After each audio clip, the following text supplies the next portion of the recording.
Chapter 29. The Black Spot Again. The council of buccaneers had lasted some time, when one of them re-entered the house, and with a repetition of the same salute, which had in my eyes an ironical air, begged for a moment's loan of the torch. Silver briefly agreed, and this emissary retired again, leaving us together in the dark. "There's a breeze coming in, Jim," said Silver, who had by this time adopted quite a friendly and familiar tone. I turned to the loophole nearest me and looked out. The embers of the great fire had so far burned themselves out, and now glowed so low and duskily, that I understood why these conspirators desired a torch. About halfway down the slope to the stockade, they were collected in a group. One held the light, another was on his knees in their midst, and I saw the blade of an open knife shine in his hand, with varying colours in the moon and torchlight. The rest were all somewhat stooping, as though watching the manoeuvres of this last. I could just make out that he had a book as well as a knife in his hand, and was still wondering how anything so incongruous had come into their possession, when the kneeling figure rose once more to his feet, and the whole party began to move together towards the house. "Here they come," said I, and I returned to my former position, for it seemed beneath my dignity that they should find me watching them. "Well, let them come, lad, let them come," said Silver cheerily. "I've still a shot in my locker." The door opened, and the 5 men standing huddled together just inside pushed one of their number forward. In any other circumstances it would have been comical to see his slow advance, hesitating as he set down each foot, but holding his closed right hand in front of him. "Step up, lad," cried Silver. "I won't eat you. Hand it over, lobber. I know the rules, I do. I won't hurt a deputation." Thus encouraged, the buccaneer stepped forth more briskly, and having passed something to Silver from hand to hand, slipped yet more smartly back again to his companions. The sea cook looked at what had been given him. "The Black Spot. I thought so," he observed. "Where might you have got the paper?" "Why, hello! Look here now. This ain't lucky. You've gone and cut this out of a Bible. What fools cut a Bible?"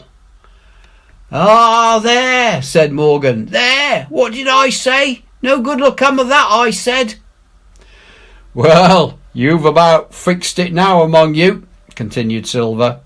"You'll all swing now, I reckon. What soft-headed lobber had a Bible?" "It was Dick," said one. "Dick, was it? Then Dick can get to prayers," said Silver. "He's seen his slice of luck as Dick, and you may lay to that." But here the long man with the yellow eyes struck in. "Belay that talk, John Silver," he said. "This crew has tipped you the Black Spot in full council, as in duty bound. Just you turn it over, as in duty bound, and see what's wrote there. Then you can talk." "Thank you, George," replied the sea cook. "You always was brisk for business, and has the rules by heart, George, as I'm pleased to see." "Well, what is it anyway?" "Ah, deposed. That's it, is it? Very pretty wrote, to be sure. Like print, I swear. Your hand a right, George? Why, you was getting quite a leading man in this here crew. You'll be captain next, I shouldn't wonder. Just oblige me with that torch again, will you? This pipe don't draw." "Come now," said George. "You don't fool this crew no more. You're a funny man by your account, but you're over now, and you'll maybe step down off that barrel and help vote." "I thought you said you knowed the rules," returned Silver contemptuously. "Leastways, if you don't, I do, and I wait here, and I'm still your captain, mind, till you outs with your grievances and I reply. In the meantime, your Black Spot ain't worth a biscuit. After all, we'll see." "Oh," replied George. "You don't be under no kind of apprehension. We're all square, we are. First, you've made a hash of this cruise. You'll be a bold man to say no to that. Second, you let the enemy out of this here trap for nothing. Why did they want out? I don't know, but it's pretty plain they wanted it. Third, you wouldn't let us go at them upon the march. Oh, we see through you, John Silver. You want to play booty. That's what's wrong with you. And then, fourth, there's this here boy." "Is that all?" asked Silver quietly. "Enough too," retorted George. "We'll all swing and sundry for your bungling." "Well, now, look here. I'll answer these 4 points, one after another. I'll answer 'em. I made a hash of this cruise, did I? Well, now, you all know what I wanted, and you all know that if that had been done, that we'd have been aboard the Hispaniola this night as ever was, every man of us alive and fit and full of good plum duff, and the treasure in the hold of her, by thunder. Well, who crossed me? Who forced my hand, as was the lawful captain? Who tipped me the black spot the day we landed and began this dance? Ha! It's a fine dance, I'm with you there, and looks mighty like a hornpipe in a rope's end at execution dock by London town, it does. But who done it? Why, it was Anderson, and Hans, and you, George Merry, and you're the last above board of that same meddling crew, and you have Davy Jones's insolence to up and stand for captain over me? You, that sank the lot of us? By the powers, but this tops the stiffest yarn to nothing." Silver paused, and I could see by the faces of George and his late comrades that these words had not been said in vain. "That's for number 1, cried the accused, wiping the sweat from his brow, for he had been talking with a vehemence that shook the house. "Why, I give you my word, I'm sick to speak to you. You've neither sense nor memory, and I leave it to fancy where your mothers was that let you come to sea. See, gentlemen of fortune, I reckon tailors is your trade." "Go on, John," said Morgan. "Speak up to the others." "Ah, the others," returned John. "They're a nice lot, ain't they? You say this cruise is bungled. Ah, by gum, if you could understand how bad it's bungled, you would see. We're that near the gibbet that my neck's stiff with thinking on it. You've seen 'em, maybe, hanged in chains, birds about 'em, seamen piking 'em out as they go down with the tide. 'Who's that?' says one. 'That? Why, that's John Silver. I knowed him well,' says another. 'And you can hear the chains a jangle as you go about and reach for the other boy.' Now, that's about where we are. Every mother's son of us, thanks to him, and Hans, and Anderson, and other ruination fools of you. And if you want to know about number 4, and that boy, why, shiver my timbers, isn't he a hostage? Are we going to waste a hostage? No, not us. He might be our last chance, and I shouldn't wonder. Kill that boy? Not me, mates. And number 3? Ah, well, there's a deal to say to number 3.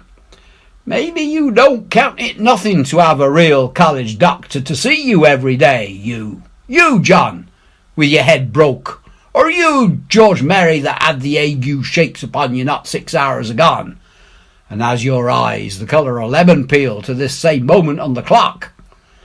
And maybe, perhaps, you didn't know there was a consort coming either, but there is, and not so long till then, and we'll see who'll be glad to have a hostage when it comes to that. And as for number 2, why, I made a bargain. Well, you came crawling on your knees to me to make it. On your knees you came. You was that downhearted. You'd have starved too if I hadn't. But that's a trifle. You look there.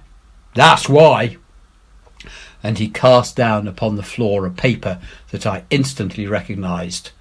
None other than the chart on yellow paper with the 3 red crosses that I had found in the oilcloth at the bottom of the captain's chest. Why the doctor had given it to him was more than I could fancy. But if it were inexplicable to me, the appearance of the chart was incredible to the surviving mutineers. They leapt upon it like cats upon a mouse. It went from hand to hand, one tearing it from another, and by the oaths and the cries and the childish laughter with which they accompanied their examination, you would have thought not only they were fingering the very gold, but were at sea with it, besides in safety. "Yes," said one, "that's flint sure enough, J.F., and a score below with a clove hitch to it, so he done ever." "Mighty pretty," said George, "but how are we going to get away with it, and us no ship?" Silver suddenly sprang up, and supporting himself with a hand against the wall, "Now I give you warning, George," he cried. "One more word of your sauce and I'll call you down and fight you." "How?" "Why, how do I know? You had ought to tell me that. You and the rest that lost me my schooner with your interference, burn you. But not you. You can't. You hain't got the invention of a cockroach. But civil you can speak and shall, George Berry. You may lay to that." "That's fair enough," said the old man Morgan. "Fair? I reckon so," said the sea cook. "You lost the ship. I found the treasure. Who's the better man at that? And now I resign by thunder. Elect whom you please to be your captain now. I'm done with it." "Silver!" they cried. "Barbecue forever! Barbecue for captain!" "So that's the tune, is it?" cried the cook. "George, I reckon you'll have to wait another turn, friend, and lucky for you as I'm not a revengeful man. But that was never my way. And now, shipmates, this black spot, 'tain't much good now, is it? Dick's crossed his luck and spoiled his Bible, and that's about all." "It'll do to kiss the buckhand still, won't it?" growled Dick, who was evidently uneasy at the curse he had brought upon himself. "A Bible with a bit cut out," returned Silver derisively. "Not it. It don't bind no more than a ballad book." "Don't it, though?" cried Dick, with a sort of joy. "Well, I reckon that's worth having, too." "Here, Jim, here's a curiosity for you," said Silver, and he tossed me the paper. It was around about the size of a crown piece. One side was blank, for it had been the last leaf. The other contained a verse or two of Revelation. These words among the rest, which struck sharply home upon my mind: "Without our dogs and murderers." The printed side had been blackened with wood ash, which already began to come off and soil my fingers. On the blank side had been written with the same material the one word, "deposed." I have that curiosity beside me at this moment, but not a trace of writing now remains beyond a single scratch, such as a man might make with his thumbnail. That was the end of the night's business. Soon after, with a drink all round, we lay down to sleep, and the outside of Silver's vengeance was to put George Merry up for a sentinel and threaten him with death if he should prove unfaithful. It was long ere I could close my eye, and heaven knows I had matter enough for thought in the man whom I had slain that afternoon, in my own perilous position, and above all in the remarkable game that I saw Silver now engaged upon, keeping the mutineers together with one hand, and grasping with the other after every means, possible and impossible, to make his peace and save his miserable life. He himself slept peacefully and snored aloud, yet my heart was sore for him, wicked as he was, to think on the dark perils that environed and the shameful gibbet that awaited him.